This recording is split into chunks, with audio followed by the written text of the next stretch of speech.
और अब खबरें तफसील से। करगिल में लद्दाख खुद मुख्तार पहाड़ी तरक्याती काउंसिल यानी LAHDC लद्दाख ऑटोनोमस हिल डेवलपमेंट काउंसिल के 5वें इंतखाब के सिलसिले में वोटों की गिनती जारी है।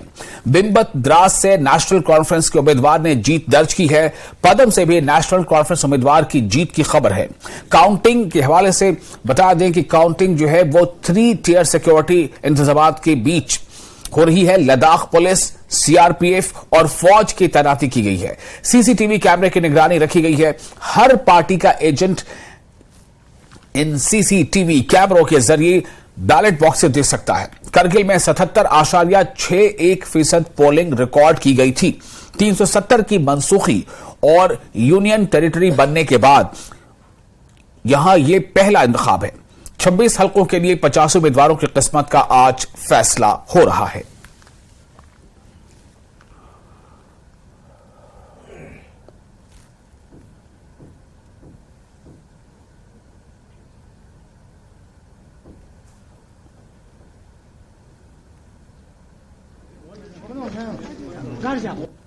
लमोचन से कक्सर तक के तमाम लोगों का शुक्रिया अदा करता हूं जिन्होंने मुझे चुना और मुझे अपना नुमाइंदा बनाया। और आप लोगों का भी बहुत बहुत शुक्रिया, आप लोग यहाँ आए मेरी हौसला अफजाई करने के लिए।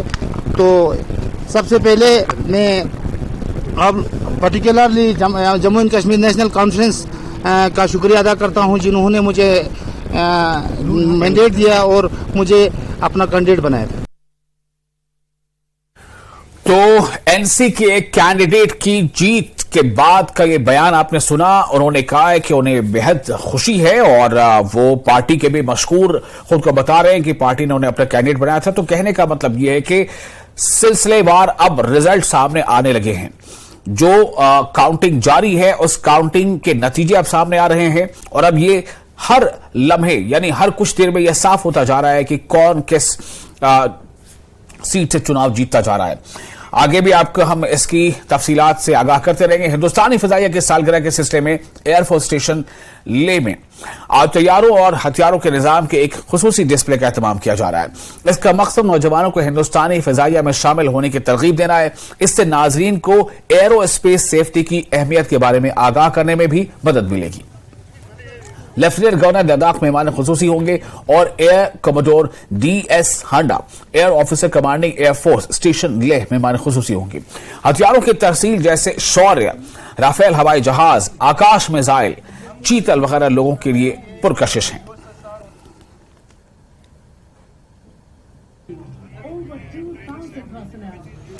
और इस खबर पर और ज्यादा जानकारी के लिए हमारे साथ जुड़ चुके हैं मोरूप हमारे रिपोर्टर।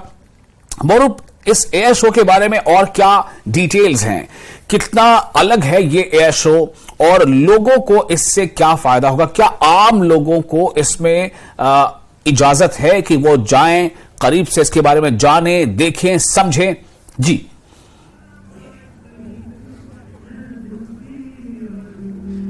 जी विशाल, इस वक्त मैं एयर फोर्स स्टेशन के अंदर हूं और आपको मैं ये बता दूं कि ऐसे मौके पे लोगों को, जो पब्लिक हो या स्टूडेंट हो, सभी लोगों को यहाँ आके जो वेपन डिस्प्ले उसको देखने का मौका मिलता है। अदरवाइज सिक्योरिटी के लिहाज रीजन से जो सिविलियन को आने नहीं देता। तो आज बड़ी एक मौका है सभी लोगों के लिए कि जो वेपन डिस्प्ले है वो सब देख सकते हैं और एयरफोर्स ऑफिसर के साथ इंटरेक्शन भी कर सकते हैं। साथ ही साथ इस वक्त हमारे साथ एयर कमोडोर DS हांडा सर है। सर, हम आपसे पूछेंगे कि ये एयरफोर्स मेला के बारे में। पहली बात तो मैं आप लोगों के माध्यम से आप लोगों को और पूरे लद्दाख के नागरिकों को एक 91st एयरफोर्स यूनिवर्सिटी पे बहुत बहुत बधाई देता हूं। दूसरा, हमारा ये स्टैटिक डिस्प्ले और फ्लाइंग डिस्प्ले करने का मेन पर्पस ये है कि हम लद्दाख के जो यूथ है यहाँ पे, जो स्कूल के बच्चे हैं, जो यूनिवर्सिटी के बच्चे हैं, उनको मोटिवेट करें एयरफोर्स में ज्वाइन करने के लिए। और दूसरी बात, उनको आश्वासन दिलाना कि एयरफोर्स तत्पर तैयार है देश की सुरक्षा के लिए, लद्दाख की सुरक्षा के लिए। सर, जैसे कि मैंने पहले कहा कि ऐसे मौके पे जो सब लोग यहाँ आके वेपन के बारे में जान सकते हैं, आपके काम के बारे में जान सकते हैं। यूजुअली यहाँ कोई भी आ नहीं सकते हैं। जी, ऐसे ऐसे मौकों पे हर रोज तो हम सारी जनरल पब्लिक को अंदर एंट्री नहीं दे सकते हैं, पर ये मौके इसीलिए लगाए जाते हैं कि ताकि जनरल पब्लिक को पता चले कि हमारी फौज के पास, हमारी एयरफोर्स के पास क्या क्या इक्विपमेंट है, क्या क्या उसकी काबिलियत है और कैसे हम देश को सुरक्षा करने वाले हैं। हाँ सर, ये जो स्ट्रेटेजिक जो वेपन्स और जो एयरक्राफ्ट वगैरह डिस्प्ले, उसके बारे में थोड़ा बताइए। जी, यहाँ पे जो कुछ भी वेपन सिस्टम हमारे एयरफोर्स स्टेशन ले में उपलब्ध हैं, एक तरफ से अगर स्टार्ट करें तो सबसे पहले वो स्पाइडर मिसाइल सिस्टम है, उसके आगे जो आकाश मिसाइल सिस्टम है, जो हमारे इंडिजिनस, ये दोनों मिसाइल सिस्टम हमारे भारतीय डिफेंस इंडस्ट्री के बनाए हुए हैं। देन जो हमारा सबसे लेटेस्ट फाइटर एयरक्राफ्ट है रफाल, वो डिस्प्ले पे है। अनदर मिसाइल सिस्टम जो है हमारी medium range surface to air missile है, उसके लॉन्चर लगे हुए हैं। और ऑफ कोर्स 2 हेलीकॉप्टर, ये जो चीतल हेलीकॉप्टर यहाँ पे आप देख रहे हैं, ये जिस तरीके से एयरफोर्स स्टेशन लद्दाख एरिया की लाइफलाइन है, उसी तरीके से ये चीतल हेलीकॉप्टर यहाँ पे हमारे सियाचिन ग्लेशियर में जो फॉरवर्ड एरिया में जो हमारे डिप्लॉयड ट्रुप्स हैं, उनकी लाइफलाइन है। उनका सारा एयर मेंटेनेंस ये चीतल हेलीकॉप्टर करता है, इंक्लूडिंग यहाँ पे जो आसपास जो सिविलियंस इनको कैजुअलिटी इवैक्यूएशन का रोल है, वो भी चीतल हेलीकॉप्टर बाखूबी निभा रहे हैं यहाँ पे। बहुत बहुत धन्यवाद सर। थैंक यू जी, थैंक यू वेरी मच। हाँ जी बोलो सर, तो ये थे जो एयर कमांडर DS अंडा, जिन्होंने विस्तार से बताया किस तरह से यहाँ डिस्प्ले किया हुआ वेपन्स, और साथ ही साथ जो लोकल भी यहाँ पर आके देख सकते हैं। मोरूप, मैं चाहूंगा कि आप कैमरा पर्सन से कहें कि वो जरा कैमरे को पैन करा के तमाम नजारे दिखाएं जहां तक मुमकिन है। चीतल हेलीकॉप्टर के बारे में अभी ऑफिसर बता रहे थे, तो वो भी एक अहम दृश्य होगा। तो ये कुछ और तस्वीरें हैं जो इस वक्त आप स्क्रीन पर देख रहे हैं कि इसमें किस तरह से एयरक्राफ्ट या हेलीकॉप्टर या जो ऐसे डिवाइसेस हैं जो हमारे आर्मी के जवान वो अपने किसी ऑपरेशन के लिए यूज करते हैं, तो इनके बारे में जानकारी इकट्ठा होना, जो स्टूडेंट्स हैं उनको ये इसके बारे में पता चलना, और साथ ही साथ स्टूडेंट्स में यही स्टूडेंट आगे चलकर रिसर्चर बन सकते हैं, साइंटिस्ट बन सकते हैं, तो उन्हें यह पता होना कि हम इसमें आगे और क्या वैल्यू एडिशन कर सकते हैं। अगर हमें यह मौका मिला कुछ नए इक्विपमेंट्स बनाने का, डिवाइसेस बनाने का हमारे आर्मी के लिए, तो हम और क्या ऐड कर सकते हैं। तो कई तरह की जानकारियां हैं। ये आमतौर से लोगों के लिए पहुंच से बाहर होता है, लेकिन ऐसे खास मौके पर, जो अभी ये जो मौका है, ऐसे खास मौके पर जो सिविलियंस हैं, जो स्टूडेंट्स हैं, न सिर्फ ये कि वो अपनी आंखों से इसे बिल्कुल अपने सामने देख सकते हैं, बल्कि इसके बारे में वो डिटेल्स भी वहां मौजूद आर्मी के जवानों से, अफसरान से ले सकते हैं। तो काफी एक बेहतरीन ये मौका होता है लोगों को अपनी आर्मी के बारे में और आर्मी के बारे में जो डिवाइसेस हैं, जो इक्विपमेंट्स हैं, उनके जानने के बारे में।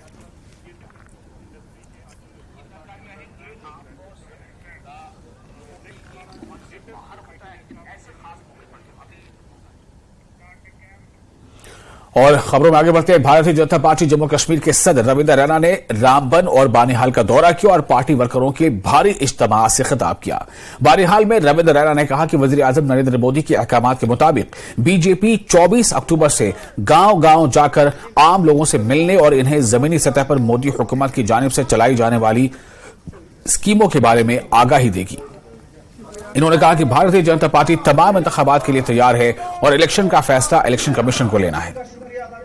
रविंद्र रैना ने कहा कि नेशनल कॉन्फ्रेंस, कांग्रेस और पीडीपी डरी हुई हैं और लोगों ने इन्हें मुस्तरद कर दिया है। उन्होंने कहा कि मोदी हुकूमत ने पिछले 9 सालों में वो कारकर्दगी दिखाई है जो कभी भी नहीं हुई थी। उन्होंने कहा कि जिन सियासी लीडरों ने साबका हुकूमतों में बदनवानी की है, उन्हें इसका जवाब देना पड़ेगा। 24 अक्टूबर से एक बड़ा अभियान जम्मू कश्मीर में ले रही है।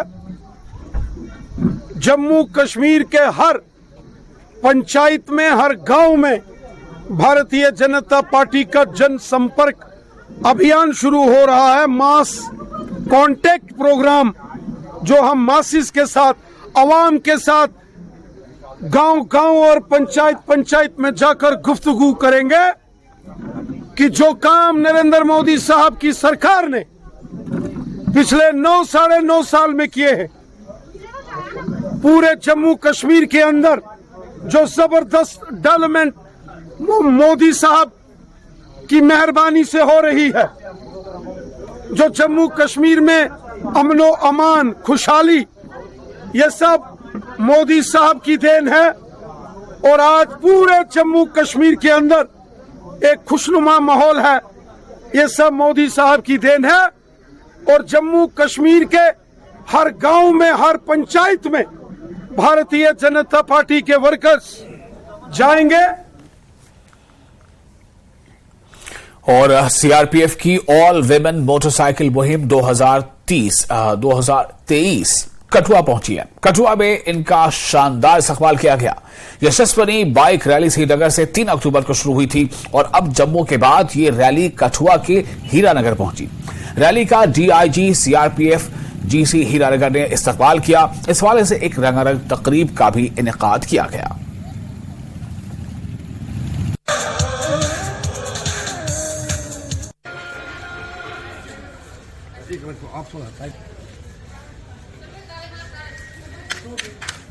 जो यहाँ महिला बाइक रैली आई है, ये श्रीनगर से निकली है और इनका मेन संदेश है बेटी बचाओ बेटी पढ़ाओ, और कि सभी अपनी बेटियों को पढ़ाएं लिखाएं, उनको अच्छा बनाएं और हर क्षेत्र में वो अपना इनकी तरह इनको देख के मोटिवेट हों और आगे बढ़ें। तो ये आज ये इनका यहाँ एक छोटा सा पड़ाव है। इसके बाद ये आगे जालंधर और अमृतसर होते हुए और 15 राज्यों से गुजरते हुए ये 31 तारीख को एकता नगर गुजरात में जो स्टैच्यू ऑफ लिबर्टी जो बना हुआ है, सरदार वल्लभ भाई पटेल का स्टैच्यू है, वहीं जाके समाप्त होगी। और शेर कश्मीर स्पोर्ट्स स्टेडियम बांडीपोरा में पहले दादा sir memorial T20 cricket trophy का फाइनल खेला गया। फाइनल मुकाबला हाशमी क्रिकेट क्लब और ईदगाह क्रिकेट क्लब के दरमियान खेला गया। इसमें हाशमी क्रिकेट क्लब ने शानदार जीत दर्ज की। डिस्ट्रिक्ट क्रिकेट एसोसिएशन बांडीपोरा की जानिब से मुनक्किद किए गए इस टूर्नामेंट के फाइनल मैच के दौरान एसएसपी बांडीपोरा लक्ष्य शर्मा मेहमान खुसूसी थे। इन्होंने दोनों टीमों में ट्रॉफी और चेक तकसीम किए। इख्तितामी तकरीब के दौरान DSP headquarter Shafat Mohammad, Bandipora stadium के मैनेजर अब्दुल मजीद और दीगर अफसरान मौजूद थे। वाज़ेह है कि इस टूर्नामेंट में 84 टीमों ने शिरकत की थी।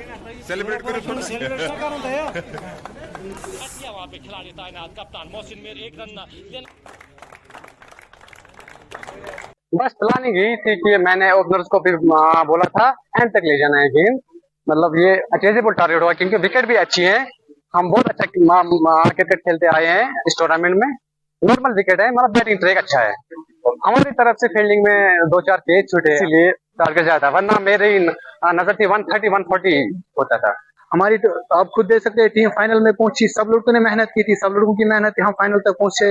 और एक ही चीज, हमारी टीम में सारे यंग लड़के हैं कि हम पहली हम यहाँ पर फाइनल में पहुंचे इस बड़े टूर्नामेंट में, हमारे लिए बहुत बड़ी बात है। और आज मैच हारा, इन्होंने बहुत अच्छा खेला वहां से।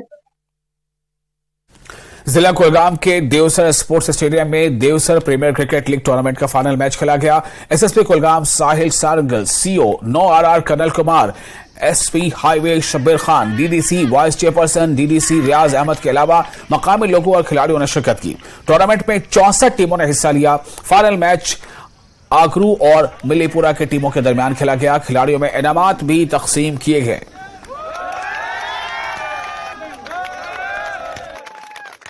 हमारा मुद्दा और मकसद एक ही है, कुलगाम को ड्रग्स फ्री करना चाहते हैं हम, नशा मुक्त कुलगाम।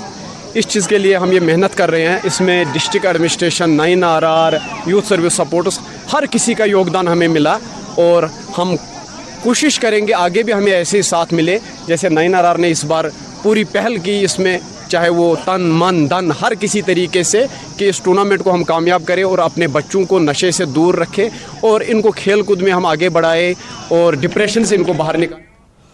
डीडीसी चेयरपर्सन बडगाम नजीर अहमद खान और डिप्टी कमिश्नर बडगाम अक्षय लाबरू ने बेरवा में रटसन में बाबा हनीफुद्दीन रेशी के मजार पर मुख्तलिफ तरक्याती कामों का इफ्तिताह किया। डीसी ने मजार पर हाजिरी देने के बाद कई वफूद से भी मुलाकात की। डीडीसी चेयरमैन नजीर अहमद खान ने बडगाम पर खुसूसी तवज्जो देने और जिले में बेपनाह तरक्की को यकीनी बनाने के लिए एलजी इंतजामिया का शुक्रिया अदा किया।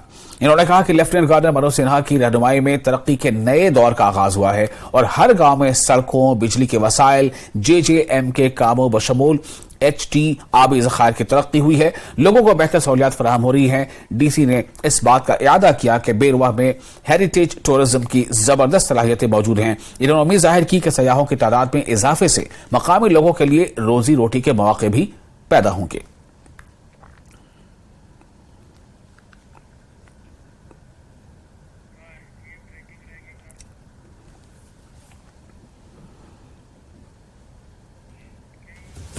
और इस वक्त ब्रेकिंग न्यूज आपको देने जा रहे हैं। हिल काउंसिल करगिल के इंतखाबात के सामने आने लगे हैं नताइज।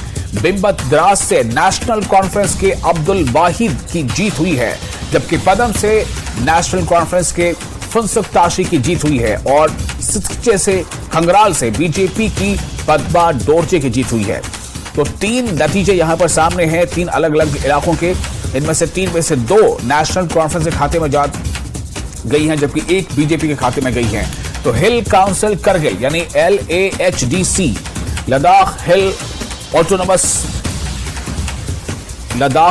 हिल डेवलपमेंट काउंसिल के नतीजे आने शुरू हो गए हैं। हिल काउंसिल करगिल के इंतखाबात के सामने आ रहे हैं नतीजे। इसके मुताबिक बिम्बत द्रास से नेशनल कॉन्फ्रेंस के अब्दुल वाहिद ने जीत हासिल की है, जबकि पदम से नेशनल कॉन्फ्रेंस के फुनसुक ताशी ने जीत हासिल की है। वहीं सितचे खंगराल से बीजेपी की पद्मा डोरजे ने जीत हासिल की है।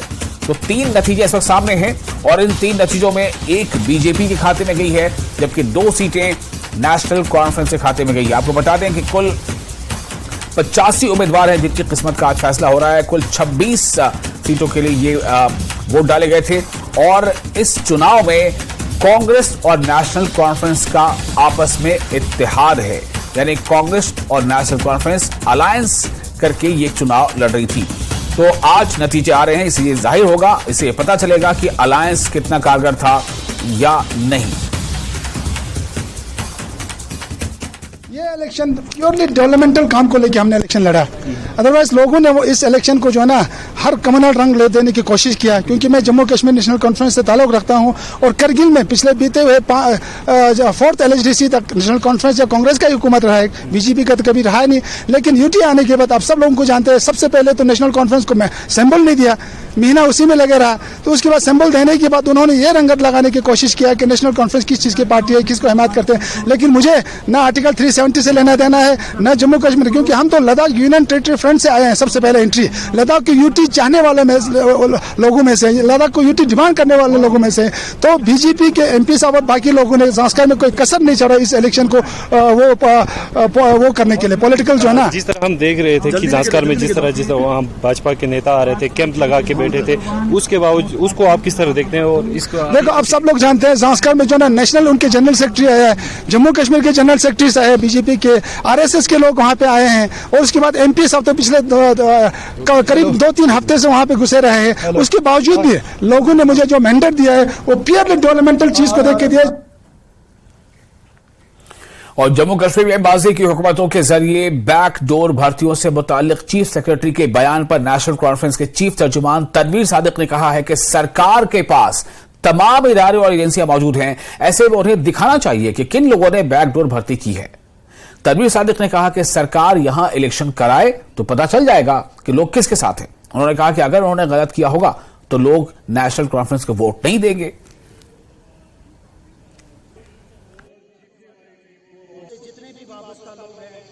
उनके पास सारे इदारे हैं, वो बताएं। इसका मतलब है जिस तरह अगर हर कोई बैकडोर अपॉइंटमेंट है तो क्या वो बैकडोर अपॉइंटमेंट वालों के ऊपर हुकूमत चला रहे हैं? ये कितना बचकाना एक स्टेटमेंट है इन लोगों का। आपके पास सारे इदारे हैं, आप सारी गवर्नमेंट की एजेंसीज आपके पास है, तो मुझे एक दिखाइए ना। अगर मैं नेशनल कॉन्फ्रेंस की बात करूंगा कि नेशनल कॉन्फ्रेंस ने कोई भी ऐसी चीज नहीं किया जिसमें बैकडोर अपॉइंटमेंट, वो कुछ भी बताएं। सबसे इंपॉर्टेंट है उनके पास एजेंसीज है, वो पता है कहाँ गलती हुई है। इसीलिए मैं कह रहा हूँ आप एक बार इलेक्शन करें। अगर लोग हमसे खफा हैं तो हमें वोट नहीं देंगे, अगर लोग हमसे खुश हैं और इनसे खफा हैं तो इनको यहाँ से जम्मू कश्मीर से बाहर निकाल देंगे। आज पावर क्राइसिस है। आज आपने 9000 जो ये हैं जो जिनको कह रहे हैं कि आपने अलॉट किए हैं जमीन, कौन है वो लोग पूछना चाहते हैं। यहाँ आवाम है जो लोग। टनमर्ग में अपनी नौयत का पहला एक रोजा टूरिज्म कार्निवाल मुनक्किद हुआ। इस कार्निवाल से नए सयाहती मकामात को तलाश करने और सयाहों को इन मकामात की तरफ रागिब करने का मौका मिलेगा। टूरिज्म सेक्टर में रोजगार के वसाइल भी खुल सकते हैं। पेश है टनमर्ग से हमारे नुमाइंदे मुनीर हुसैन हुर्रा की यह खास रिपोर्ट।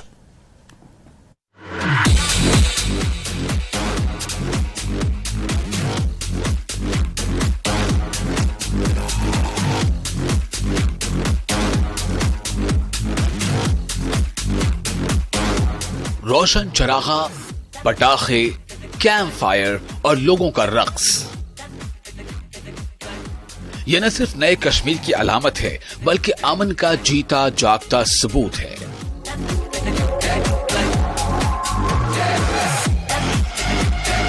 मशहूर सयाहती मकाम गुलमर्ग के दामन में वाक़ टनमर्ग में सयाहत के फरोग के लिए अपनी नौयत का पहला टनमर्ग टूरिज्म कार्निवाल का इनेकाद किया गया। मकामी लोगों ने रज़ाकाराना तौर पर इसका इनेकाद किया। इसका मकसद गुलमर्ग के अलावा टनमर्ग, रंगमर्ग, द्रंग, बदरकोट, गोगलडारा और दूसरे कुदरती खूबसूरती से लबरेज मकामात को दरियाफ्त करना और सयाहों को इन मकामात की जानिब रागिब करना और लोगों के लिए रोजगार के वसाइल पैदा करना था। टनमर्ग और दूसरे जगहों पर सयाहों के क़याम करने की सहूलियात भी दस्तयाब रखी जाएगी। काफी तादाद में लोगों ने इसमें शिरकत की। मुंतज़मीन का कहना है कि वो टनमर्ग में नाइट लाइफ को बढ़ाना चाहते हैं ताकि मकामी लोगों के साथ साथ सयाह देर तक कुदरती खूबसूरती का लुत्फ उठा सकें। गुलमर्ग के साथ हम मुंसलिक हैं, लेकिन टंगमर्ग में भी ऐसी बहुत सारी जगह हैं जो अभी उस तरीके से प्रमोट नहीं हो गए हैं। शायद लोगों को अभी तक पता भी नहीं है कि टंगमर्ग में अब बहुत सारे होटल्स, कॉटेजेस और विलेज ऐसे डेवलप हुए हैं जिन्होंने टूरिस्ट्स के लिए अपनी अकोमोडेशंस रखी हैं। देखिए, गुलमर्ग का एक अपना नाम है अलग से, लेकिन टंगमर्ग जो है काफ़ी पिछड़ा हुआ था। टंगमर्ग में कुछ ऐसे सेहत अफजा मुकाम है जिसमें जो मतलब लोगों को बिल्कुल पता नहीं है। जो बाहर से जैसे हमारे टूरिस्ट यहाँ पे आते हैं, हम चाहते हैं कि ये जो हमारा एरिया जो है ये थोड़ा डेवलप हो जाए, इसमें टूरिज्म सेक्टर टूरिज्म थोड़ा बढ़ जाएगी। उससे क्या है कि लोगों का जो रोजगार यहाँ पे जनरेट हो।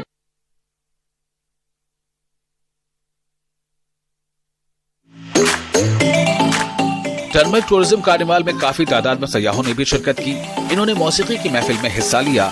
इन सयाहों का कहना है कि इन्होंने आज तक सिर्फ गुलमर्ग का नाम सुना था।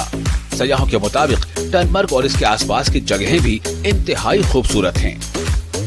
सयाहों ने खुशी का इजहार करते हुए कहा कि लोगों को गुलमर्ग के साथ साथ इन दीगर मकामात की सैर भी करनी चाहिए। जैसे ही मैं यहाँ आए, ये जो पूरी लाइफ है इस पार्टी में, संगीत हो रहा है, लाइट जल रहे हैं, खाना है, देख के बहुत खुश हो गया। नॉर्मली जब श्रीनगर से आ रहा था, रास्ते काफी सुनसान थे, लेकिन यहाँ आकर जो लाइफ मैंने देखी है वो अनबिलीवेबल है। बहुत ही बढ़िया फेस्टिवल है। हम कभी एक्सपेक्ट नहीं करते हम पे ऐसे जाते हुए ऐसा कुछ फेस्टिवल देख पाएंगे, और बहुत ही प्यारा अरेंजमेंट है, लोग हैं, तो बहुत ही अच्छा लग रहा है और लग रहा है कि हम थोड़ा सा यहाँ के लोकल कल्चर का हिस्सा बन पाए हैं। कार्निवाल में वादी के सरकर्दा फनकारों ने शिरकत करके अपने फन का जादू बिखेरा। फनकारों ने ऐसा समा बांधा कि हाजरीन उठ खड़े होकर नाचने पर मजबूर हो गए। फनकारों का कहना है कि इस प्रोग्राम से यहाँ के नौजवानों को अपनी सलाहियतों को निखारने का मौका मिलेगा। वो भी ये चाहे छोटी कोशिश हो चाहे बड़ी कोशिश हो, लेकिन अच्छी कोशिश रही है, क्योंकि हिडन टैलेंट जो है इससे सामने आएगा और इससे ना यहाँ पे टूरिस्ट जो है वो भी थोड़ा सा लुत्फ अंदोज हो जाएंगे और उनको भी पता चलेगा यहाँ के टैलेंट के बारे में। बहुत शुक्रगुजार है और ये अच्छा भी है टूरिस्टों के लिए, क्यों वो यहाँ आए और टंगमर्ग का ये सब जो पहाड़ी है ये नज़ारा देखिए। मैं सभी टूरिस्ट से रिक्वेस्ट करता हूँ वो ये इस जगह को विजिट करें। मकामी लोगों का कहना है कि इनकी कोशिश होगी कि साल नौ की आमद का जश्न गुलमर्ग के साथ साथ टनमर्ग में भी मनाया जाए। इसकी तैयारियां जल्द शुरू की जाएंगी। टनमर्ग में सयाहत से जुड़े लोगों का सरकार से मुतालबा है कि ऑफ बीट मकामात, खासकर तोसा मैदान, सनशाइन पीक तक ट्रैक बनाया जाए ताकि सयाह इन जगहों पर पहुंचकर सैरो तफरीह कर सकें। तो ये कुछ ऐसे मसाइल हैं जिनकी तरफ हम रुजू कराना चाहते हैं गवर्नमेंट का, ये उनका अटेंशन भी हम चाहते हैं कि हम इनके साथ खड़े रहें। वैसे तो पब्लिक इनके साथ खड़े रहेंगे जो यहाँ